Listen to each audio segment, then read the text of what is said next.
السلام عليكم ورحمة الله وبركاته، وأهلا وسهلا بكم متابعيني الأعزاء على صفحتي الشخصية على الفيسبوك الشيخ الكيلاني، وعلى قناتي على اليوتيوب حكاوي الكيلاني. هنطلع الليلة دي في لايف جديد وحكاية جديدة من حكاوي الكيلاني. النهارده هنتكلم على موضوع شوية، يعني في كذا موضوع أنا عايز أتكلم فيه، ولكن أنا بس بحاول أعدل الكاميرا. يعني كان في النهارده من خلال الأيام، خلال يومين اللي فاتوا ده، شفنا مهرجان القاهرة السينمائي، او زي ما بيقولوا كده اللي احنا شايفينه بعد ما شفنا الفساتين والحاجات العريانة والكلام ده. حسينا ان هو عبارة عن مهرجان لفساتين العريانة، او نسميه مثلا بدل ما يبقى اسمه مهرجان القاهرة السينمائي المفروض نسميه مولد سيد العريان. خلصنا من مهرجان الجونة اللي بيكون في الصيف، طلع لنا مهرجان مولد سيدي العريان. بصراحة الموضوع يعني مقزز جدا جدا جدا، والموضوع عايز حلقة كاملة ان شاء الله انا هتكلم فيه، وعلى موضوع التنافس اللي بين الفنانات، ويعني اللي زاد عن الحد. كنا بنشوف الفنانات زمان حاجة في قمة الاحترام وحاجة في منتهى الروعة وقمة الشياكة، سواء في المهرجان كان او مهرجانات العالمية او مهرجان القاهرة السينمائي. لكن النهاردة بقى في افواره في اللبس قوي، والموضوع زاد عن حده زي ما بيقول، وشيء مقزز جدا. والدول بيعتبروا زي ما بيقولوا صفوة المجتمع، او يعني بيعتبروا قدوة للناس اللي موجودة او للبنات. فاذا كانت دي الصورة اللي هم بيقدموها للناس، فنقول على المجتمع السلام. لكن الموضوع ده انا هتكلم عليه باستفاضة في حلقة تانية ان شاء الله. لكن دلوقتي هو الموضوع اللي انا عايز اتكلم فيه هو موضوع محلي، بس خلينا بس ننتظر الناس اللي هيطلعوا معانا على اللايف. يعني انا برحب بكل الناس اللي يعني بيطلعوا معانا في اللايف. وانا خلال الحلقتين الاخرانيين كنت بتكلم على مؤتمر المناخ، وكنت بتكلم على موضوع اللي هو موضوع فشل ومظاهرات 11/11. لكن النهارده حلقه محليه شويه. كان بيكلمني بعض الاصدقاء، الاستاذ عبد العزيز عبد العليم من عندنا من قرية دار السلام. كان بيكلمنا عن حاجة معينة، فالحاجة دي انا هتكلم فيها بشكل شخصي عن بلدنا، ولكن بصفة عامة برضو ان هي حالة بتكون موجودة في المجتمع المصري خلال الفترات الاخرانية، وهي مع انتشار ظاهرة التكاتك اللي انتشرت في ربوع مصر، وسببت كوارث كبيرة جدا جدا جدا. ويعني زي ما بيقولوا يعني انتشرت كالنار في الهشيم، وبقت من أسوأ الحاجة اللي موجودة في مصر دلوقتي هي موضوع التكاتك. ولكن إذا الناس اتكلمت على التكاتك، فهتبص تلاقي ناس كتيرة جدا تقول لك يا عم حرام عليك، ده يا عم دي فاتحة بيوت، ويا عم فاتحة غلابة. احنا مش ضد فكرة التوك توك يا جماعة، احنا عايزين تقنين لوضع التوك توك. ان تبقى في، انا شفت قبل كده بعض التكاتك اللي شكلها كويس جدا، معموله يعني بشكل جميل، وشكل العربيه الميني كار الصغيره شكلها حلو وحاجه محترمه، ويطلع لها رقم شاسيه، وتبقى في رخصه للسواق التوك توك اللي يسوق التوك توك. لكن بعض الاطفال والاولاد اللي هم يعني ما بيعرفوش، ما معهمش رخصه، ما عندهمش يعني حاجه فكره عن السواقه، وبدون رخصه. والموضوع يعني انا ما اقصدش حد معين يا جماعه، انا بتكلم على العموم بصفه عامه. ولكن الموضوع زاد عن حد، وشفنا حوادث سرقه كتيره، وشفنا حوادث اتجار بالمخدرات، وشفنا حوادث كتيره جدا بسبب ان المركبه دي يا جماعه ما لهاش اي معالم، ما لهاش لا لها رخصه، ولا لها رقم شاسيه، ولا لها رقم، ولا اي حاجه. فالموضوع بيعمل عمليه انتشار للجريمه، يعني الموضوع بيعمل عمليه انتشار للجريمه. لكن المفروض ان الموضوع يتم تقنينه، ده اللي احنا بنتكلم فيه، المفروض يتم تقنينه لصالح المجتمع. احنا مش ضد ان بعض الشباب يسترزق والناس تسترزق، والامانه برضه يعني هو عامل عمليه قفزه نوعيه في خاصه في البلاد الصغيره والحواري الضيقه والكلام ده بيساعد. لكن برضه احنا عايزين نقيم التجربه من باب السلبيات ومن باب الايجابيات. المفروض يكون فيه زي ما قلنا، لا الموضوع يتقنن بشكل كويس جدا، ويتعمل سياره شكلها حلو وشكلها محترم، اللي هي الميني كار اللي انا شفتها بعض المهندسين اللي عاملينها في مصر شكلها حاجه حلوه قوي، شكلها محترم جدا، وتاخد رقم شاسيه، وتاخد رقم في المرور، وتاخد رقم يعني لوحه، ويتم ويدفعوا برضو ضرائب للدوله. دي حاجه تبقى كويسه جدا، بحيث يعني نحد من الجريمه، يعني نحد برضو من الجريمه، نحد من حوادث اللي موجوده على الطريق. لان برضو النهارده بدا ينتشر، لان بيسوق التكاتك دي بعض الشباب الصغيرين اللي ما عندهمش فكره عن السواقه، مجرد يلا اطلع اركب يا جدع ويطلع سوق. فالنهارده الموضوع بدا يزيد، الحوادث الانتشار بدا يزيد، موضوع حوادث الخطف. وانا كنت اتكلمت عن الموضوع ده قبل كده من حوالي سنه، موضوع اللي هي انتشار التكاتك. للاسف اللي دخل للتكاتك في مصر، للاسف بعض رجال الاعمال او المنتفعين اللي هم دخلوها، وبقت منتشره في كل مكان. ودلوقتي بقى الموضوع صعب جدا، وبدون زي ما قلنا بدون لوحات، بدون اي شيء، بدون رقابه، اي حد بيركب ويلا هيصه هيصه يا جدع وسوق، ومولد وصاحبه غايب. دنيا يا دنيا زحمه، يا دنيا زحمه، مولد وصاحبه غايب، مولد التكاتك. فبرضو نتمنى ان الموضوع يكون مقنن. انا كنت سمعت ان بعض المناطق او بعض المحليات او بعض المناطق كانوا ادوا رقم للتكاتك دي. انا اتمنى لصالح المجتمع ولصالح الناس وصالح الشعب ان بعض مثلا الوحدات المحليه ان هي تحاول تقنن الموضوع حتى لو بشكل فردي. يعني عاوزين كده واحد بيقولوا كده رئيس وحده محليه، واحد ذكر كده يقول لا انا هقنن الموضوع، او بتاع رئيس مرور. انا ما اعرفش مين الجهه اللي هي هتكون اللي هي تعمل الموضوع ده، لكن انا اتمنى ان الموضوع يتم تقنينه بشكل افضل لصالح المجتمع وللحد من انتشار الجريمه وللحد من انتشار الحوادث.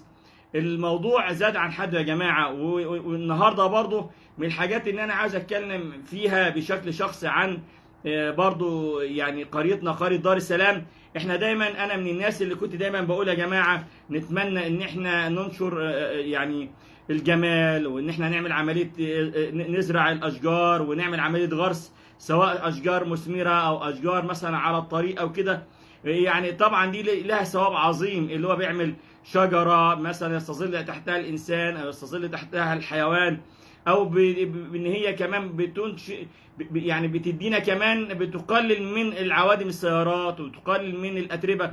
والنهارده العالم بمناسبه مؤتمر المناخ، العالم النهارده بيدور على البيئه النظيفه او الحاجه اللي هي الكويسه، خاصه ان في تغيرات مناخيه كبيره جدا بتهدد العالم كله. حتى من ضمن الحاجات اللي قالوا ان اسكندريه نفسها ممكن، او البلاد اللي هي مطله على البحر، ممكن يجي زي تسونامي كده، يجي بسبب التغيرات المناخيه تشيل بلد زي اسكندريه بحالها، تشيل مدينه كامله. دي التغيرات اللي بنقول. فانت النهارده لما تعمل عمليه بتزرع شجره، دي بتديك اكسجين، يعني بتديك اكسجين، وبتقلل عوادم السيارات، وبتقلل ثاني اكسيد الكربون.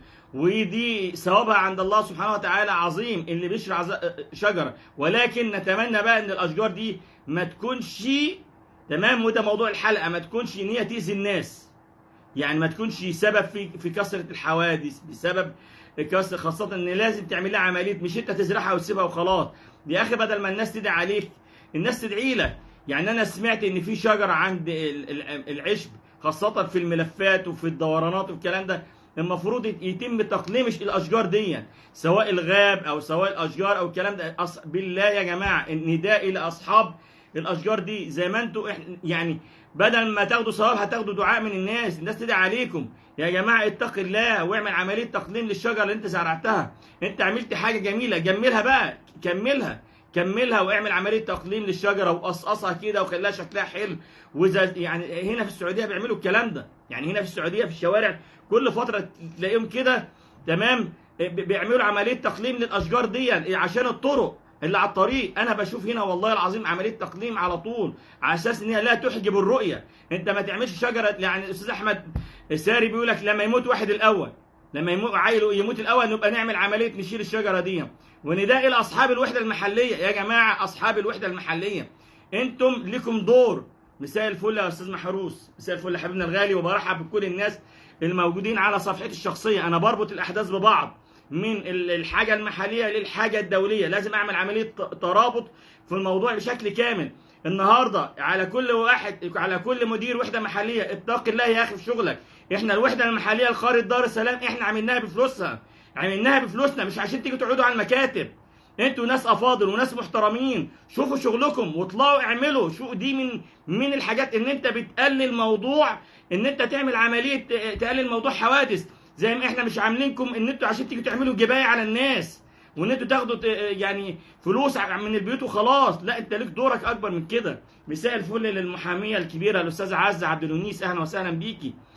اللي احنا بنقول يا استاذ احمد ساري البيئه، هم مش شغلهم الشاغل ان هم يعملوا مخالفات لاهل البلد.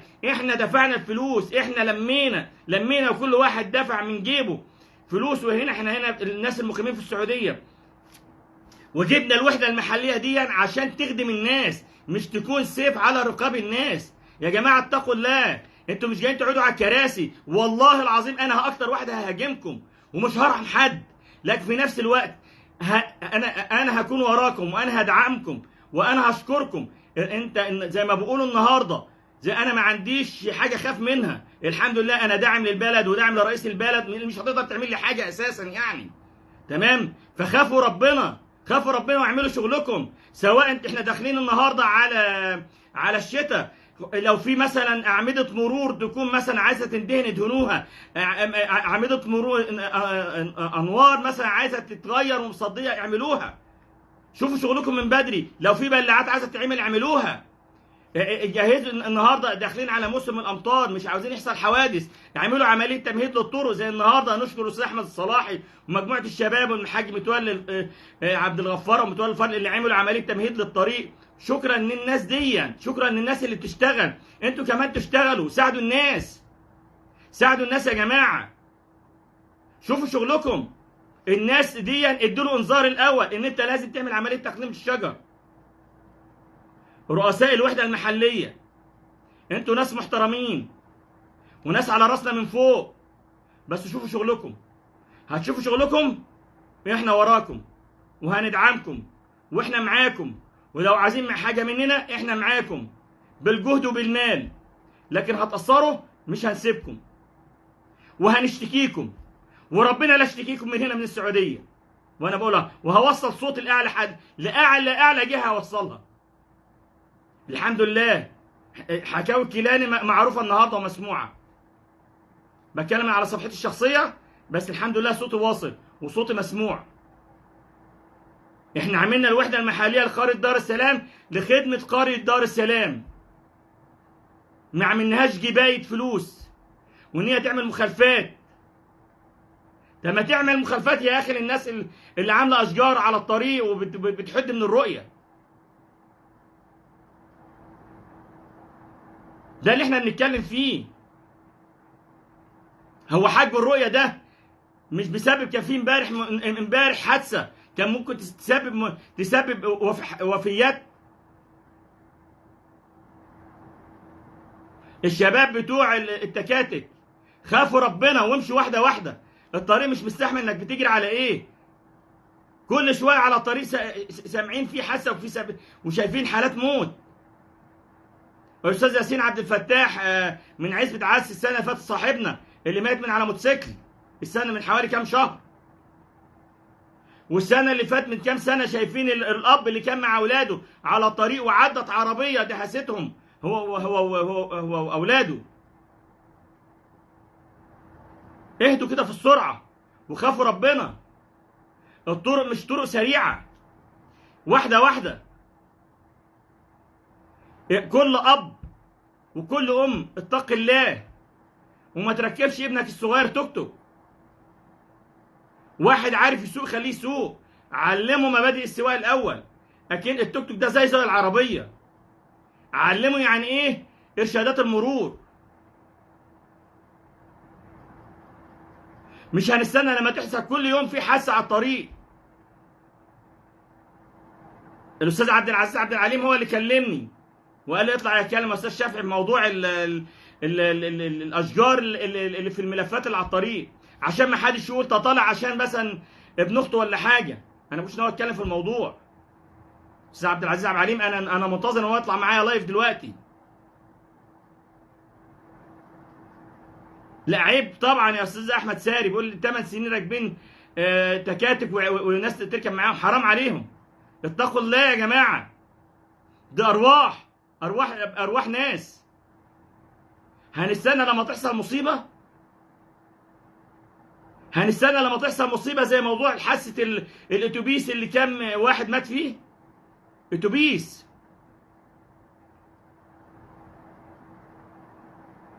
وزاره الصحه استاذ شريف يعني بالتريقه بيقول وزاره الصحه المفروض تعمل مستشفيات تخصص تكاتك وموتوسيكلات. لا الموضوع بقى كبير قوي يا استاذ شريف. احنا في مرحله دلوقتي دي عمليه انتحار جماعي، ده عمليه قتل جماعي بالبطيء. فين دور الوحده المحليه لقريه دار السلام؟ وصلوا صوتي لرئيس الوحده المحليه، قولوا له الشافعي الكيلاني يتكلم عليك وخليه يسمع الحلقه. ليه كل التحيه والتقدير اذا اشتغل واحنا في ظهره وبنساعده. انا ما اعرفش اسمه.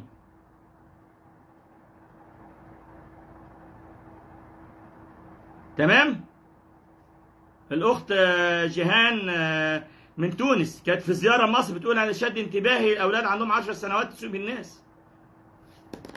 كانت نازله سياحه مصر، ادي السياح بيتكلموا علينا. واجهه مصر النهارده بنشوف في القاهره وبنشوف في المحافظات الكبيره التكاتك. مهزله، منتهى المهزله، عك. احنا في زمن العك، في زمن العبث. اطفال عندهم 7 سنين 8 سنين بيسوقوا، فاكر نفسه سايق في اللعبه، مش انه سايق بارواح ناس. كل اب وكل ام اتق الله، اتق الله. ده راكب مركبه فيها ارواح على الطريق، خاف على ابنك، خاف على ابنك اللي سايق. اذا انت مش خايف على الناس خاف على ابنك. 24 حاله وفاه. استاذ خالد بيقول 24 حاله وفاه في المنصوره.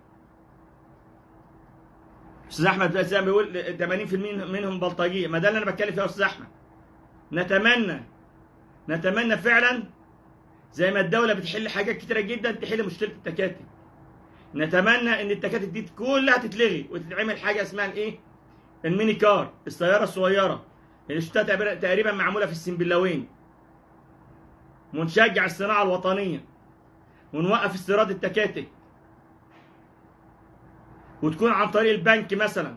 البنك يمول الموضوع ده، يدي سياره وياخد التوك توك ويدفع الفرق، عشان ما حدش يقول الاهالي والناس والفلوس والكلام ده.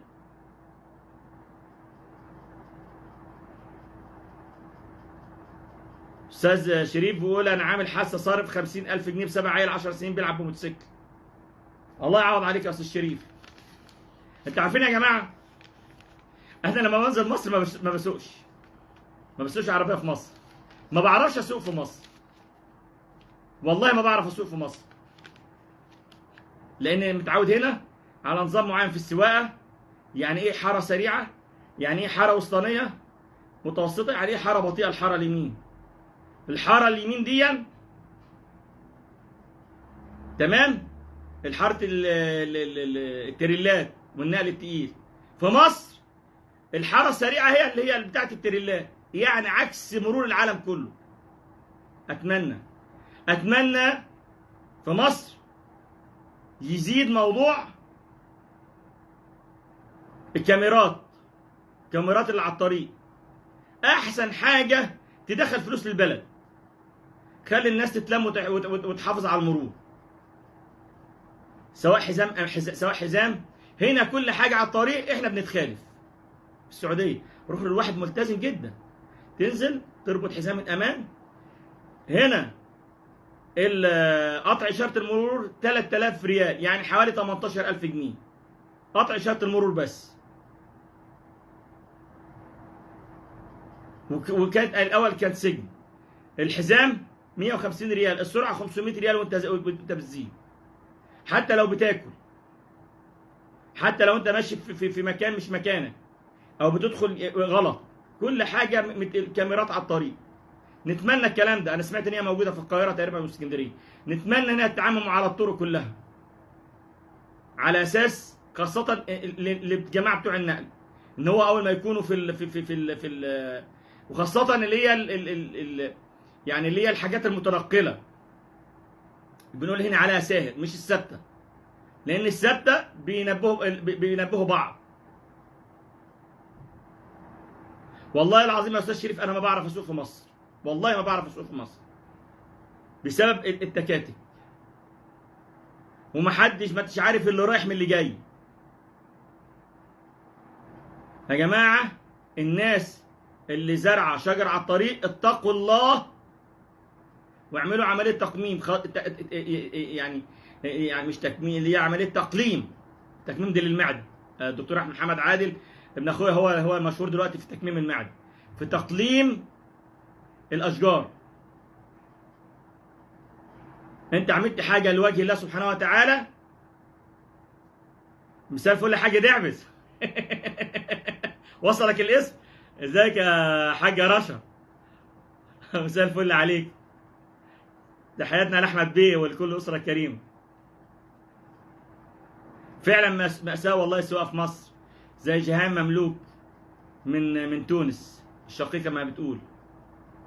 كل التحيه لكل الاشقاء في الدول العربيه اللي بيتابعوني، سواء من لبنان او من تونس.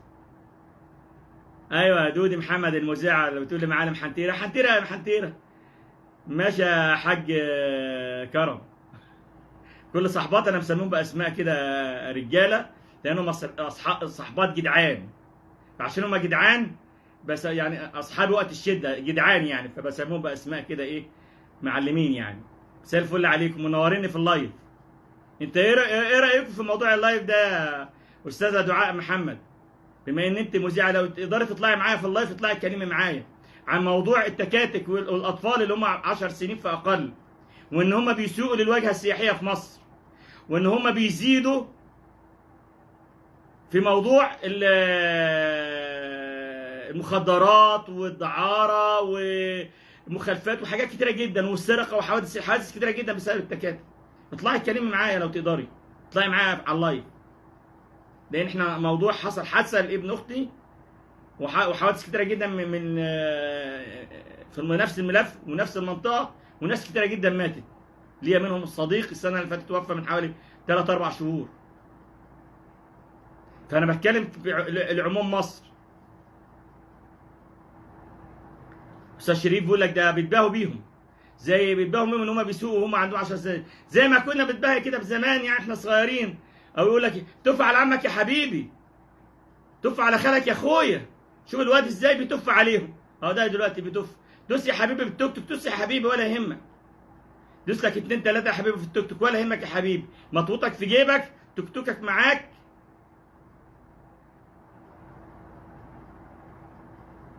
مصطفى يا استاذ احمد، وانا ما طلعتش عشان والله، انا طلعت الاستاذ عبد العزيز عبد العليم طالع يتكلم على موضوع تقليم الاشجار اللي على الطريق، خاصه في دورانات. يا جماعه اتقوا الله. الوحده المحليه النائب ورئيس اتق الله في عملك.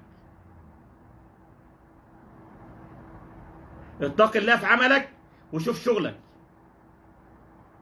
دي من مهام عملك، الحفاظ على ارواح الناس. بتعمل حاجه حلوه ليك كل الاحترام ونطلع نحييك، وانا اطلع واحد هطلع احييك.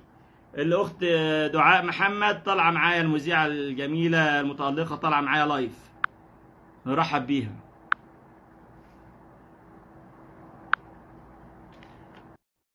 تمام.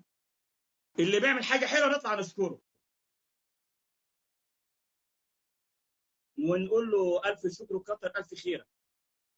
لكن برضه اللي اثر هنطلع ان احنا ايه ننتقد. احنا بننتقد ولا نهين احد، كلهم على راسنا من فوق. الناس كلهم لهم كل التقدير والاحترام طالما بيشتغل.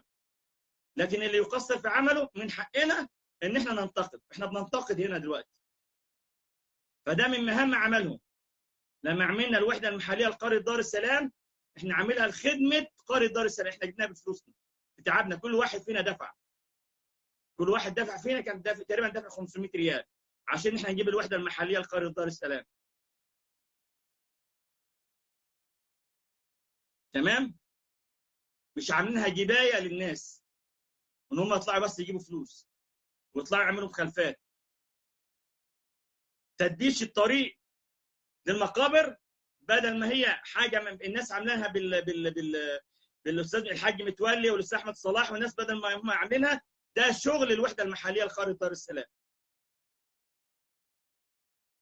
ابدا وقول يا جماعه تعالوا انا عايز اعمل كذا، هتلاقيني كلنا حواليك وكلنا معاك. مش مجرد ان انتوا جايين موظفين.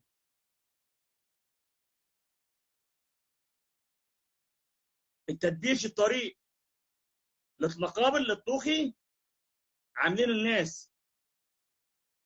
الفكره اللي الاستاذ احمد صلاح عاملينها والميه والكلام ده فكره كلها حاجات شخصيه. المجلس المحلي الوحده المحليه ما لهاش اي دور.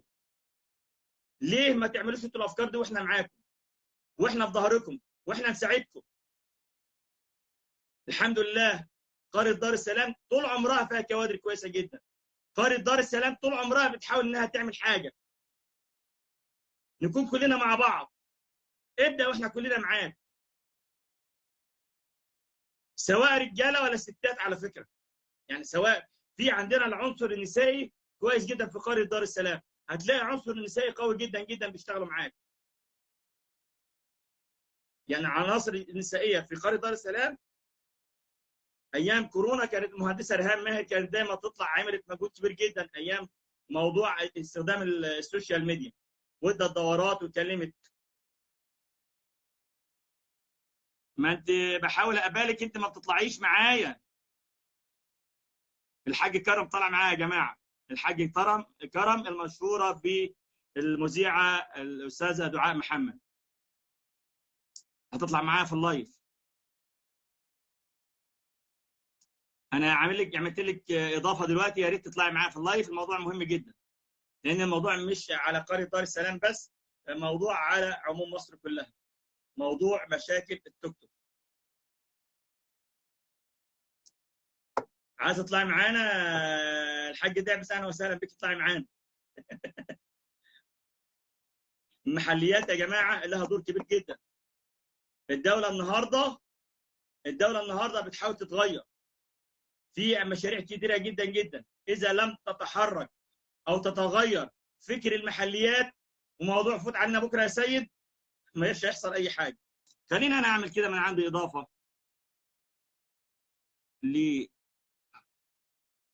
نشوف. انا اعمل اضافه من عندي يا جماعه ثواني.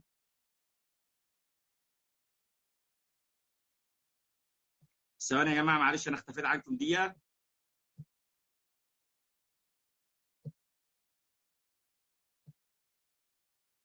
للاسف الاسماء مش طالعه من عندي. انا عملت اضافه للصديقه دعاء محمد تطلع معايا في اللايف تتكلم شويه. انت بتنادي على اختي يا حاجه رشا؟ هي طبعا صاحبتها دلوقتي هتدافع عنكم. منور محمد الرايق، منور حبيب خالك. كل الناس اللي معايا على اللايف منورين. موضوع مهم جدا. انا اتكلمت باختصار تاني في موضوع التكاتك، والناس تخاف ربنا في موضوع التكاتك وتخف السرعه وما تركبش الاطفال الصغيرين. وفي نفس الوقت الناس اللي عامله اشجار على الطريق كتر الف خيركم ان انتم بتغرسوا شجره، بس لو سمحتم اعملوا عمليه تقليد عشان يبقى تاخدوا الثواب فعلا. ما تاخدوش دعاء الناس عليكم بسبب الحوادث. انا سعيد باللايف اللي انا طلعت معاكم في اللايف. بكون سعيد بكل الناس اللي بتطلع معايا في حكاوي الكيلاني. وتقريبا في حاجه كده في النت مش اخت دعاء محمد المذيعه الجميله المتالقه على قناه الحدث مش عارفه تطلع معايا في اللايف. نرتب حلقه جديده، والموضوع الجديد او الحلقه اللي جايه هنتكلم على موضوع سوق او مولد سيد العريان او ما يسمى مهرجان القاهره السينمائي. الحلقه الجايه ممكن بكره ان شاء الله بعد بكره وهي تطلع معاها هرتب معاها الحلقه دي، لان بصراحه بقى شيء مقزز وشيء يسيء لبلدنا مصر، اللي بلد الازهر، بلد العلماء، بلد الشيوخ، ان يطلع فيها سوق النخاسه او ما يدعى الريد كاربت، وسوق النخاسه بتاع الستات، ان هم طالعين يعملوا فساتين. ولو سالت اي واحده فيهم ايه الافلام اللي معروضه في المهرجانات، ولا واحده هتعرف تجاوب. هي كل المهتمه بتاعتها ازاي تبين. وطبعا الست رانيا يوسف ما طلعتش في الدور الاول، بتشوف اكتر فستان هيكون جايب الترند زي فستان هبه السيسي، وتحاول هي ايه تاخد اللقطه وتعمل فستان جديد. اشوفكم على خير، والى اللقاء في حلقه جديده من حلقات حكاوي الكلاب. في رعايه الله. نورتونا.